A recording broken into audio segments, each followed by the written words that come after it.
দুই নম্বর আরেকটা বিষয়, আমি নির্ধারিত বিষয় দেওয়ার আগে এটা শেষ করে দিই। দুই নম্বর বিষয় হচ্ছে, যেহেতু আমার আলোচনা আজকে বিবাহের গুরুত্ব, সে সম্পর্কে একটা কথা উঠাইছে। দেখলাম সম্প্রতি এক মেয়ে, কেউ নেগেটিভ মাইন্ডে নেবেন না, একটা মেয়ে মারা গেছে বাসর রাত্রে অতিরিক্ত রক্তক্ষরণের কারণে। তো দেখলাম ওনার হাজব্যান্ড বয়স অনেক বেশি। আচ্ছা আপনি বলেন তো, কেউ নেগেটিভ মাইন্ডে নেবেন না? ক্ষুধার্ত বাঘের সামনে যদি মুরগি দেওয়া হয়, এটা শেষ করতে ওর কত সময় লাগবে? 2 মিনিট লাগবে। ক্ষুধার্ত বাঘের সামনে যদি মুরগি দেওয়া হয়, মুরগি তো ছোট্ট জিনিস, আরো সহজে বোঝানো যায় যদি কবুতর দেওয়া হয়, ও তো একবারেই খেয়ে ফেলবে। তো যাই হোক, আমি নেগেটিভ পয়েন্টে কেউ নিয়েন না। এরকম যদি 35-40 বছরের ছেলের সাথে যদি 15 বছরের মেয়ে বিয়ে দেওয়া হয়, তাহলে বলেন তো ওই রকম ক্ষুধার্ত বাঘের সামনে কবুতর দেওয়ার মতো হয় না? এমনিতেই জৈবিক যে উত্তেজনা, এটা আল্লাহ তাআলা খারাপ কোনো বিষয় না, এটা মানব জাতির মধ্যে আল্লাহ তাআলা দিয়ে দিয়েছেন, প্রত্যেকটা জাতির মধ্যেই আছে। পশু পাখি বলেন, মানুষ বলেন, আর যে কোনো জাতি বলেন, জীবন যার আছে, প্রাণ যার আছে, প্রত্যেকটা জাতির মধ্যে আল্লাহ তাআলা এই আকর্ষণটা দিয়েছেন। এটা খারাপ কিছু না। এটা যাদের হয় না এরা হিজলা। কি হিজলা? কারণ এই আকর্ষণটা আল্লাহ দিয়েছে, এটা খারাপ কিছু না। তবে হ্যাঁ, এই আকর্ষণটা খারাপ জায়গায় টান দেওয়া যাবে না বিবাহ করার পরে। এখন এই যে বিবাহ, আমি এখান থেকে যে বিষয়টা বোঝাতে চাচ্ছি যে মেয়ের অধিকাংশ মেয়ের বাবারা যখন বিবাহের জন্য ছেলে খুঁজতে যায়, আগেই দেখে ছেলে সরকারি চাকরি করে কিনা। একটু জবাব দেবেন, ঠিক না?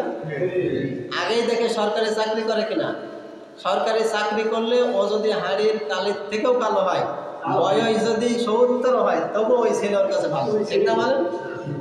অথচ একটাবার ভাবে না যে মেয়েটা যার সাথে থাকবে, ওর সাথে তো মেয়ে থাকবে নাকি বাবা থাকবে?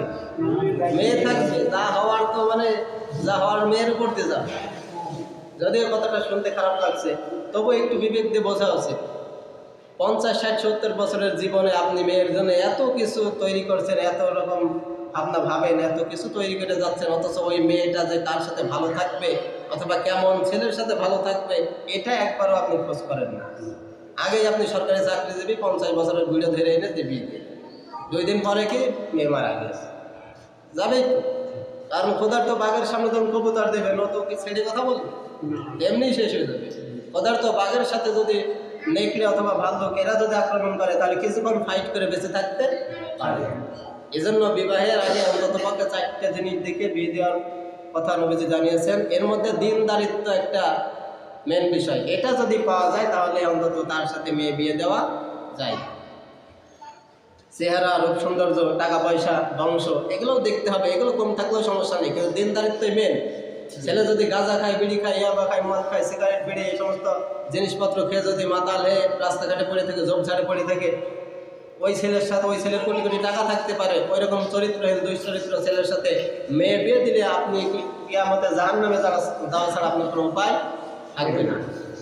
মেয়েটা যতদিন পৃথিবীতে থাকবে ভালো কাজ তো হবেই না, ওই ইবাদত করলেও কবুল হবে না। কারণ কেউ তো হারাম খেয়ে ইবাদত করছে, আর এই হারাম খেয়ে ইবাদতের রাস্তা তৈরি করে গেছে কে?